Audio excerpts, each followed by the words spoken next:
Assalamualaikum warahmatullahi wabarakatuh. Nah, apa kabarnya hari ini teman-teman? Nah, semoga Allah selalu memberikan kesehatan terhadap teman-teman ya. Nah, hari ini pembelajarannya oleh Ustazah Sarah. Nah, sebelum kita mulai, kita doa terlebih dahulu ya teman-teman. Sikap berdoa. Tangannya diangkat, kepalanya ditundukkan. Bismillahirrohmanirrohim. Dengan menyebut nama Allah yang Maha Pengasih lagi Maha Penyayang. Amin. Pembelajaran hari ini kita tentang kenapa Allah Subhanahu wa Ta'ala perintahkan kita untuk belajar adab. Nah, kenapa Allah menyuruh kita? Nah, Allah mengajarkan kita untuk belajar adab terlebih dahulu. Karena Allah mencintai manusia yang memiliki adab yang baik. Nah, kita juga menyukai orang yang perilakunya baik kan. Nah, maka Allah juga menyukai orang yang adabnya baik. Kemudian, sebelumnya, apakah teman-teman tahu arti dari adab itu sendiri? Insya Allah tahu. Nah, ada yang misalnya menjawab, ya aku tahu adab itu akhlak. Lalu ada menjawab lagi, aku tahu adab itu cara berbuat baik dengan orang lain. Nah, iya, keduanya benar. Adab adalah perilaku baik dalam ucapan dan perbuatan. Selanjutnya,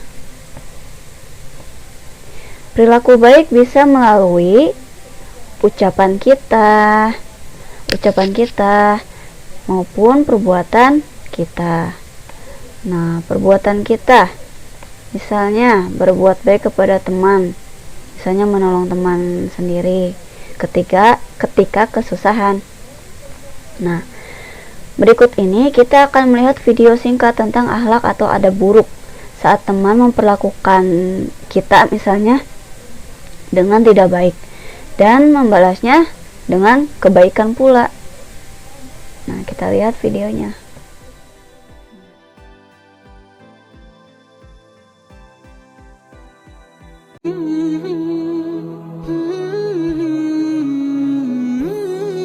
كل هذه الأرض ما تكفي مساحة لو نعيش بلا سماحة وانت عايشنا بحب لو تضيق الأرض نسكن كل قلب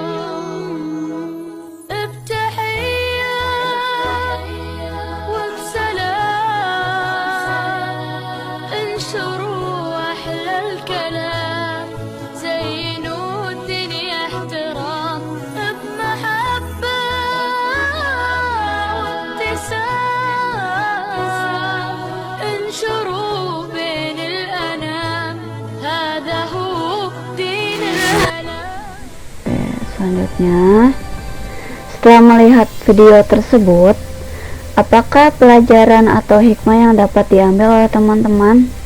Apa yang dapat diambil oleh teman-teman pelajarannya? Pertama, hikmah yang dapat kita ambil adalah pertama, meskipun kita diperlakukan tidak baik oleh orang lain atau oleh teman kita, maka kita tidak boleh membalasnya dengan perbuatan buruk pula atau perbuatan yang sama.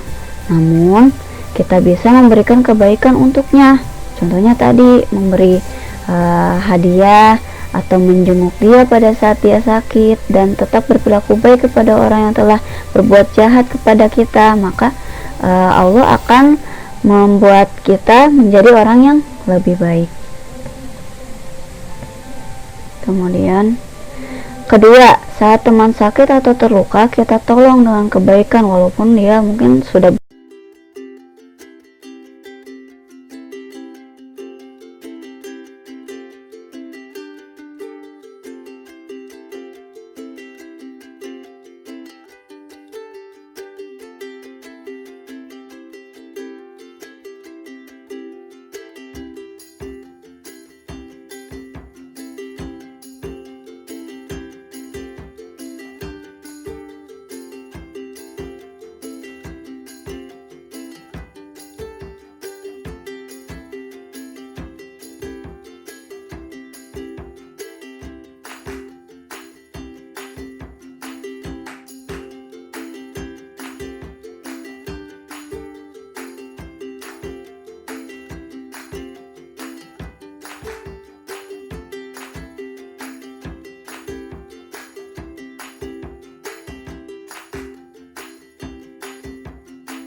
tidak disenangi oleh kita. Nah, kemudian ada satu teman lagi yang biasa-biasa saja dalam belajar. Nah, namun dia memiliki akhlak yang baik. Nah, perilaku yang baik, perkataannya baik, selalu mengajarkan kita dengan kebaikan. Nah, seperti misalnya selalu menolong kita saat kita merasa kesusahan, atau selalu mengingatkan kita jika kita salah. Di sini ada gambar, ada teman yang suka mengejek. Nah, lalu gambar kedua, teman yang selalu berbuat baik dan memiliki perilaku yang baik. Nah, teman-teman pilih yang mana? Yang tidak baik atau baik?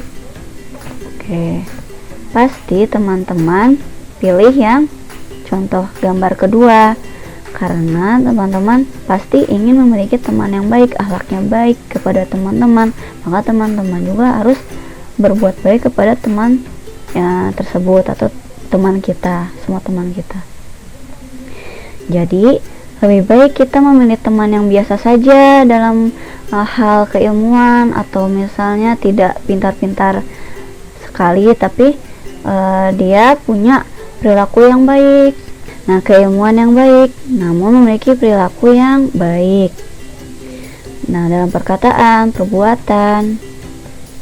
Nah, Allah juga pasti memilih perilaku orang yang baik dan menyukai perbuatan yang baik pula.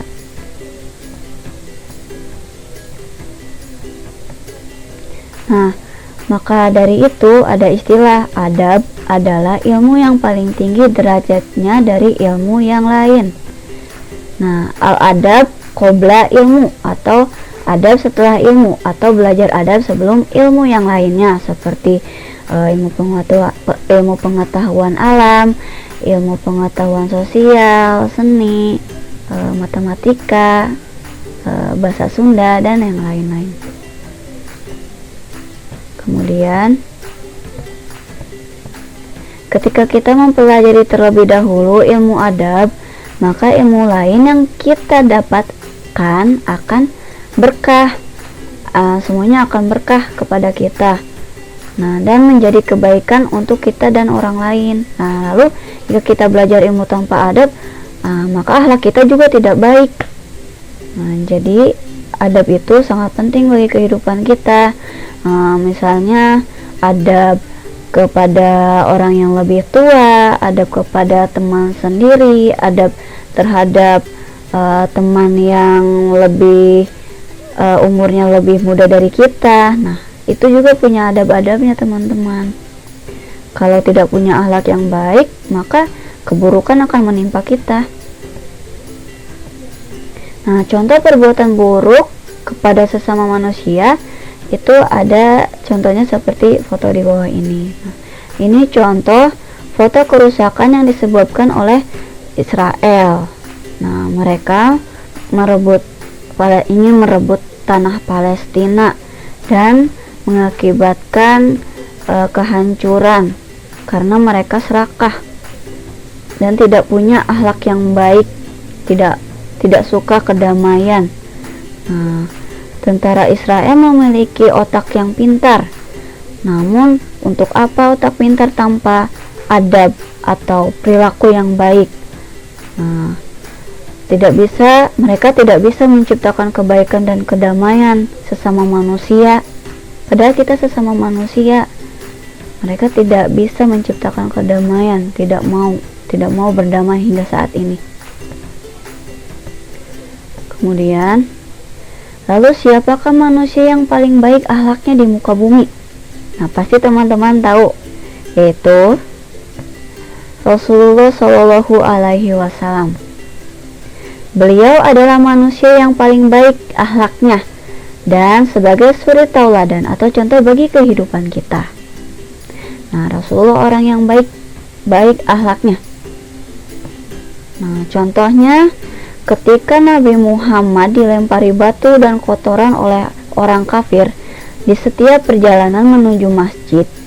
Nah, beliau Nabi Muhammad SAW selalu bersabar Dia tidak pernah membalas dengan keburukan. Dia bersabar lalu meninggalkan. Misalnya tersenyum dan ya sudahlah misalnya. Lalu Fatimah anaknya Nabi Muhammad merasa kesal kepada mereka. Jadinya merasa kesal. Siapa yang tidak kesal orang tuanya dilempari batu dan kotoran oleh orang lain? Namun di situ Nabi Muhammad tetap mengajarkan kesabaran dan selalu berbuat baik kepada mereka, walaupun dakwah-dakwah Nabi Muhammad selalu ditolak oleh orang kafir. Lalu akhirnya Rasulullah jenguk orang yang salah satu orang yang melempari kotoran dan batu kepada Nabi Muhammad. Dia orang yang pertama menjenguk orang yang mengejek Nabi Muhammad dan melempari, bahkan mungkin ada yang meludahi dan melempari kotoran. Dia menjenguk orang kafir itu, sehingga orang kafir itu merasa malu dan takjub. Wah, kenapa ya Nabi Muhammad masih berbuat baik kepadaku padahal aku sudah berbuat buruk kepadanya.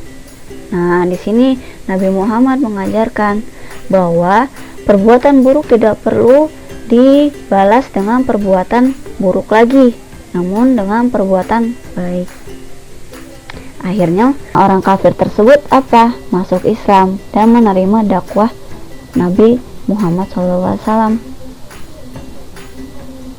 Selanjutnya ada pepatah yang mengatakan bahwa kita harus belajar adab sebelum ilmu. Kenapa? Yusuf bin Al-Husain berkata, dengan mempelajari adab, maka engkau jadi mudah memahami ilmu. Jadi, perilaku kita baik, ilmu-ilmu yang lain akan terserap oleh kita dengan baik. Maksudnya, lebih memahami dengan baik. Otak kita akan menerima pelajaran dengan mudahnya. Syekh Shaleh Al-Hutsyaimi berkata, dengan memperhatikan adab maka akan mudah meraih ilmu. Sedikit perhatian pada adab maka ilmu akan disia-siakan. Jadi ilmu tanpa memiliki perilaku yang baik itu akan sia-sia. Percuma dia pintar, tidak akan membuat dia baik. Kemudian salah satu tokoh ulama Islam yang mengajarkan ilmu fikih dan adab terhadap umat Islam yang masih dicontoh hingga saat ini, itu Imam Malik. Beliau belajar dengan 900 guru, teman-teman. Banyak sekali ya. Beliau juga hafal Al-Quran di usia 9 tahun. Subhanallah.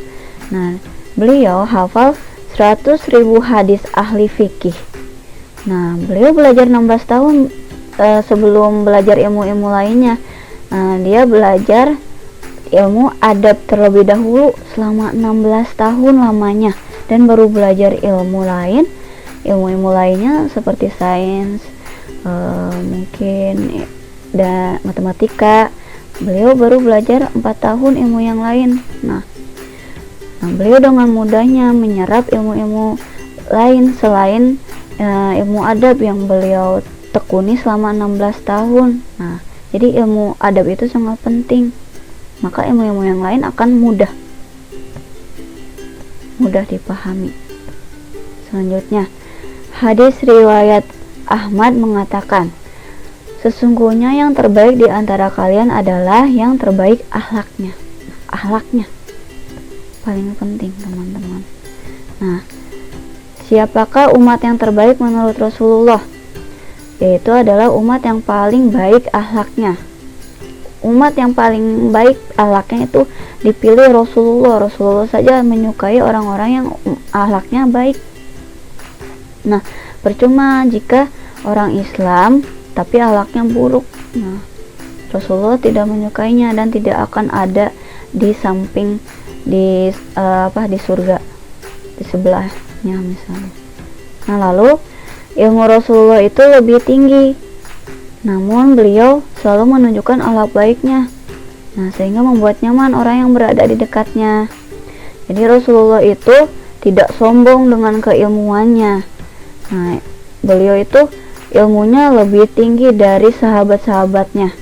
Nah, beliau selalu menunjukkan akhlak baiknya sehingga sahabat-sahabatnya mempercayainya, selalu berdiskusi dengannya, selalu membuat nyaman. Nah, karena Rasulullah selalu membuat nyaman sahabatnya atau orang-orang yang ada di dekatnya, maka orang-orang juga ingin berada di dekatnya. Nah, selanjutnya, apa yang harus kita lakukan agar perilaku kita baik?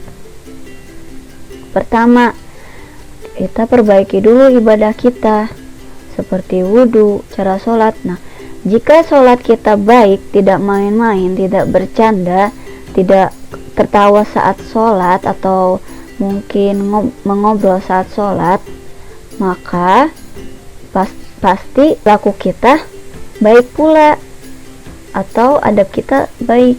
Nah, dan perbaiki wudhu.